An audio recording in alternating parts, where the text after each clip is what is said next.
வா பார்த்தேங்க நான் வாவாதியார் முதல்ல வந்து ஒரு எம்ஜிஆர் படமாச்சே அப்படின்னு எல்லோரும் போகிற மாதிரியே நாமும் பார்த்தோம். நிறைய சிறு இளைஞர்களுக்கெல்லாம் யாருக்கும் பிடிக்கல. அது என்னென்னா, இந்த முதல்ல ஃபஸ்ட்டு ஸ்டார்டிங் போது என்ன பண்ணுவாங்கன்னா, எல்லா டேரக்டரும் ஒரு நல்ல ஒரு வித்தியாசமாக எடுப்பாங்க. ஒரு நல்ல ஒரு பாட்டோ ஒரு சீனோ. இது ஓப்பனிங் சீன்லேயே பார்த்தீங்கன்னா, முதல்ல எம்ஜிஆரை பற்றியே இது பண்ணாங்க. அதுக்கப்புறம் பார்த்தீங்கன்னா, நீங்கள் அந்த குழந்தை அவரோட பையன் அது மாதிரி கொண்டு போகிறாங்க. கொண்டு போகும்போது போர் தன்மையை உருவாக்குது ஸ்டார்டிங்கில், படம் ஸ்டார்டிங்கில். அதுக்கப்புறம் நீங்கள் என்ன தான் பண்ணலாம், first impression is the best impression சொல்லுவாங்க. முதல்ல தொடங்கும் போதே அப்படி பண்ணிட்டாரு. அதுக்கப்புறம் பார்த்தீங்கன்னா, நீங்கள் கதை அமைப்பு அதெல்லாம் கொஞ்சம் கார்த்திக்கோட இதெல்லாம் நல்ல யதார்த்தமான நடிப்பாக இருந்தது. அதில் ஒன்றும் குறை சொல்ல முடியாது. அப்புறம் மியூசிக் நல்லா தான் இருந்தது. 2-3 இடத்துல பார்த்திங்கன்னா, இந்த படம் வந்து ஒரு ஏடிஎம்கேவி திமுகவை எதிர்க்கிற மாதிரி இருக்குதோ அப்படின்ற மாதிரி ஒரு தோணுச்சு எனக்கு. நம்மலாம் அரசியல் பார்வையில் பார்க்குறவங்க, ஸோ அப்படி தோணுச்சு. பார்த்திங்கன்னா, இந்த பெண்களுக்கு என்னை காப்பாற்றுங்க அப்படின்னு பண்ணுறாங்க. ஸோ அதெல்லாம் நினைக்கும் போது நம்ம இந்த பாலியல் வன்முறை அதெல்லாம் வருது.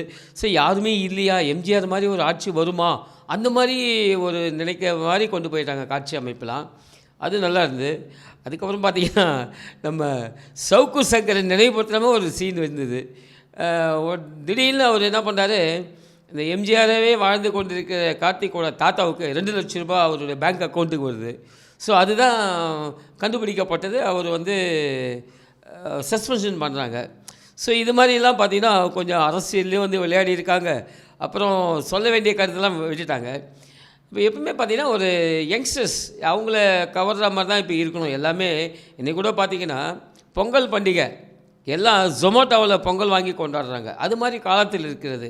ஸோ அவங்களுக்கு அந்த பொறுமையோ அதை புரிந்து கொள்ளும் இதுவும் இல்லை. உடனே ஏதாவது நல்ல விஷயமாக கொண்டு போனோம், அந்த கவரணும் என்கிற அந்த பாணியை டைரக்டர் விட்டுட்டார். கதாநாயகி போட்டிருக்காங்க, கதாநாயகி நல்லா தான் இருக்கிறாங்க, நோ டவுட். பட் என்னென்னா, அந்த கதாநாயகியை கொண்டு வந்துட்டு எதுக்கு கொண்டு வந்தாங்க, இவங்க எதுக்கு எக்ஸ்ட்ரா அப்படின்ற மாதிரி ஆயிடுச்சு.